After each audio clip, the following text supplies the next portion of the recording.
Title of today's class is what's the problem? Transgender issues. And what's the problem? So we're talking a lot about this today, in these days in the U.S., right? Transgender, transsexuality, trans this and trans that. It's what I want to do is I want to talk about what the problem is. I will say I'm almost entirely 100%, as best as I can possibly be on this issue, just absolutely curious about what the issue is. What's the issue with people who are LGBT? What's the issue with people who are trans? Or who identify as trans, or genderqueer, or non-binary, or whatever. What's the issue? So what I'd like to do today is have y'all, as a class, I really want people to educate me as best you can, because I just have never, this is just one of those, when you're being socialized and there are certain issues that you stumble over, and you kind of I'm not comfortable with people with disabilities, or I'm not comfortable with mental illness for some reason, or I'm not comfortable with any number of things, or being outside of my culture, or being around people that don't speak my language, or there could be any number of reasons that we would be uncomfortable. I've never in my life felt even a small, tiny bit of discomfort around LGBT and trans issues. It's just not in, for whatever reason. I'm uncomfortable about other things, but just not that. And so what I want to do is have some kind of a conversation that we can just talk about that, and maybe I just really want to understand what the problem. So again, what's the problem? Let's just go down. How do you identify? Well, how do you identify? You're just doing what you feel like doing. Yeah, I don't really necessarily let societal standards of femininity and masculinity define what I do, but I'm just cis male. Cis male. Yeah. So when you say you don't, we're gonna have a quick conversation. Okay, so there you go. Celeste. Cis female. Cis female, and we're gonna come back and say, first off, what's that mean to you? Cis male. Cis male. I identify with the gender that I was born with, but I don't let that define what I look like or how I present myself. Got you. Okay. So you identify as a man. Mm-hmm. Yep. I identify as a woman, and I was born a woman. Mm-hmm. Okay. Yep. I'm agender. Agender? Agender, not a space gender, but agender as one word. Okay, non-gender. Yeah. And so what does that mean for you? For me, it means that I don't identify with any sort of any gender on it's on the gender spectrum or binary. For me, it's more of a choice of obviously I present it in a certain way, but that doesn't really define how I feel about myself, and I don't really have any sort of inclinations either way, so I just decide. You don't have inclinations. Well, so when you say, let's go back. So when you say meaning you don't, when you say non-binary, can you explain what that means? So with current gender theory, don't go too far into theory. Okay. Be there's a belief that gender is both on a spectrum that's a binary spectrum, and also people who don't identify with that spectrum. So on the binary, it'd be male to female, and then people sometimes identify between that somewhere, or more one way or the other. It's fine. And then there are people who don't identify with masculinity or femininity whatsoever, and they just decide to identify outside of that. So outside of that. We think about boys, we're socializing children, boys and girls, and we oftentimes boys or girls, not boys and girls, right? Or boy girls or girl boys. It's just or anything in between. And So it just becomes like, so the thing, remember the photo I had up of me on day one when I'm dressed in pink overalls and I had a doll and my parents were doing, like, they didn't know how progressive they were. Right? I'm 1.5 years old and they're just saying, whatever, we're pink, have dolls, it doesn't really matter. And so you're saying, well, the binary is now either we're, boys and trucks or girls and dolls, one or the other. And you're saying the non-binary thing is like, no, there's actually a whole long list of things in between of ways you can be. Bro, when did you first start to say, you know what, so bro is good for you, right? Like bro, because you identify as a man. Yeah. Okay. Fine. So when did you first start to experiment by saying, you know what, I don't need to do this stuff. I'm going to wear polish on my finger because I like polish. It's cool, man. I'm going to put it on my fingernails, or I'm going to wear earrings or whatever. How old were you? I was really young, actually. I used to like put on black nail polish with like Halloween costumes, but then I wouldn't take it off for a while because I really like it. But like actually painting my nails and like leaving it on, I would say just the beginning of my senior year in high school. Uh-huh. Mm-hmm. And then I started wearing like the big earrings a little bit after that. Uh-huh. Uh-huh. And like, different rings and stuff. So how were your friends when you started to push the boundaries a little bit? My friends were very supportive. I would say like a lot of them like now encourage me to get like acrylics, like full blown, like go the whole distance? Yeah. Yeah. Mm-hmm. How about people who were not supportive? What were they saying? Like how were they threatened? Were they threatened by you or how or what? I wouldn't say necessarily threatened, but I think like, I don't really know how to describe them other than like the really like hyper masculine guys in my school. Mm-hmm. You could kind of feel like just that air of tension. Like they were kind of uncomfortable around me. But do you have any idea what made them uncomfortable? I think, well, I grew up in a majorly like white conservative town. So I think the fact that I was like bending the norm a little bit, they were like, what are you doing? So maybe the issue is this could be part of what the problem is, right? If you're bending the norm, why aren't I bending the norm, right? Or maybe I could bend it too. So, oh my gosh, what does that mean for me, right? When I look in a mirror, so I look at you and you're doing this, it's like, well, I could do it too. And I have the freedom to do it. And like, oh my gosh, what is that about, right? Mm-hmm. Maybe.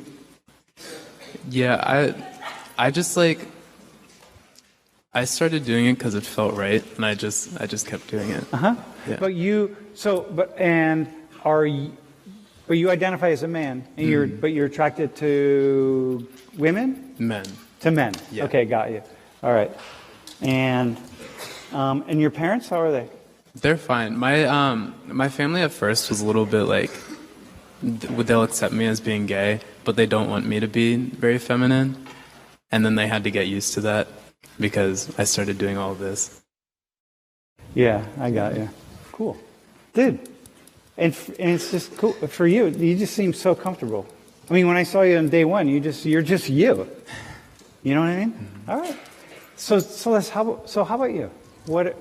When did you first start thinking I'm cisgender, I'm something other than just the binary, right? Woman or man. I'm something other than what most people in society would expect for me to be. How about that? I think that started in college just because I went to a private Catholic high school, so I had a uniform, so I couldn't really break those rules, so I'd have to wear a skirt or a dress. So, wait, a girls' school or a boys' school? It was co-ed. Okay. Yeah. But I got to choose how I got to dress in college, so being able to dress, I guess, in a more masculine way felt way more comfortable to me, and then I don't know, I really didn't have to question my gender, and that's a cis privilege. Is some people are on the spectrum, so that means some days they'll feel more feminine or they'll feel more masculine, and that's gender fluidity. So I never really went through that because I'm comfortable I am a woman, but I do present masculine. Mm-hmm. But that doesn't necessarily mean I'm a man. or I don't got feel you. as though I am one. Uh-huh, yep. And you're attracted to women? I am, yes. Uh-huh.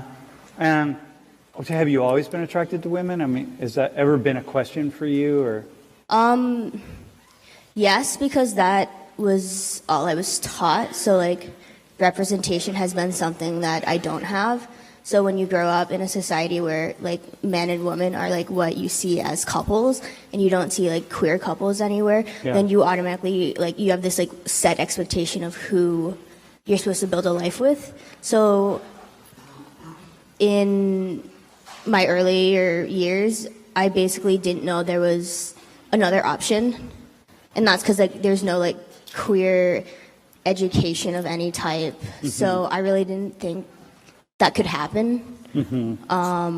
But then once like I have like there are like gay characters in books and movies Yeah. and stuff like that, and once I saw that, oh, like this is an option, Yeah. like I was like, maybe this could be me. And then Yeah. like I did my own research because there's no book on how to do it. And then Yeah. like the whole like queer community itself has so many different facets that like there's so many different options and combinations of like sexualities and genders. Like there's no like right way to do it or a wrong way. Yeah, So yeah, exactly, right. Yeah, exactly. Like, yeah.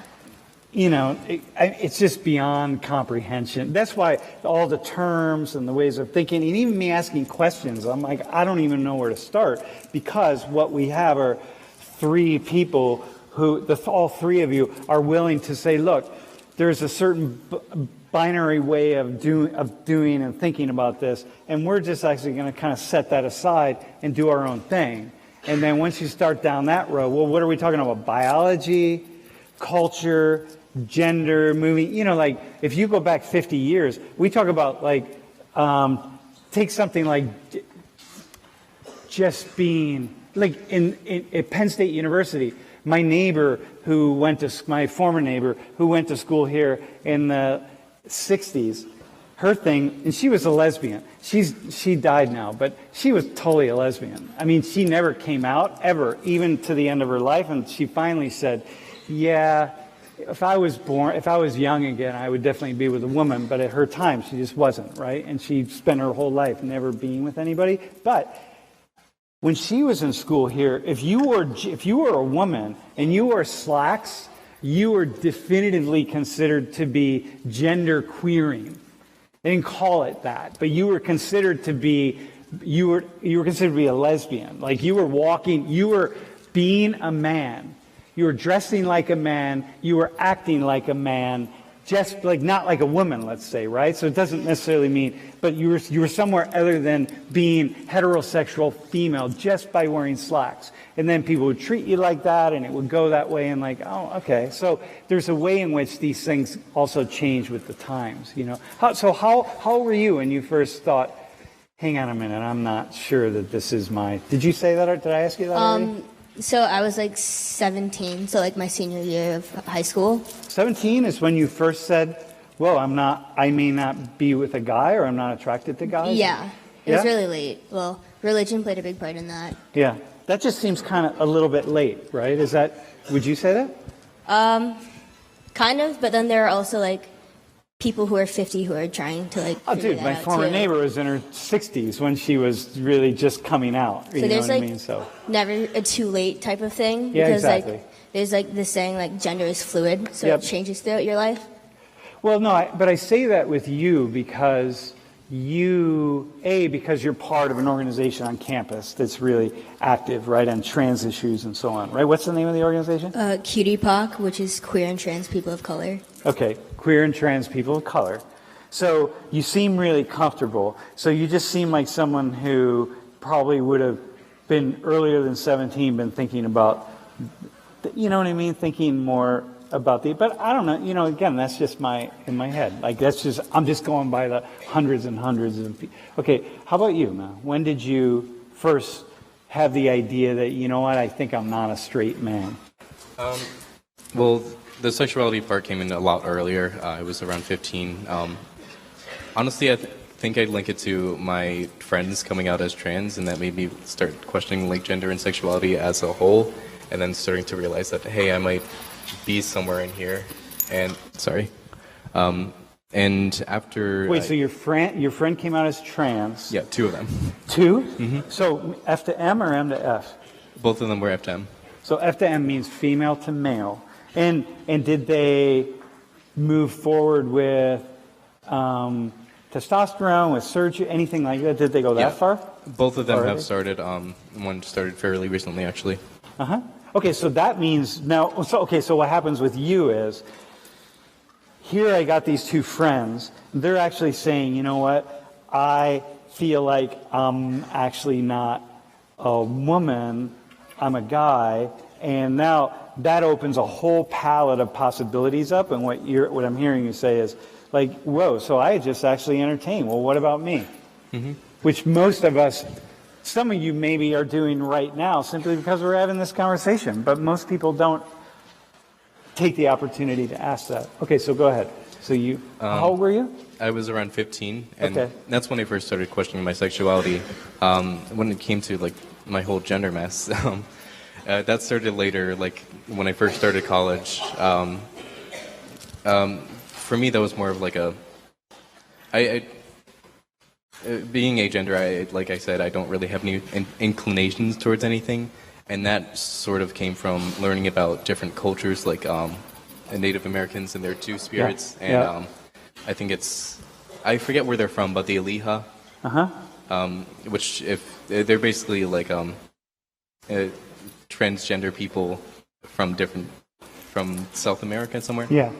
And from there, it was like I was thinking like this is something that exists in other cultures. This is something that I kind of identify with, not really identifying with anything.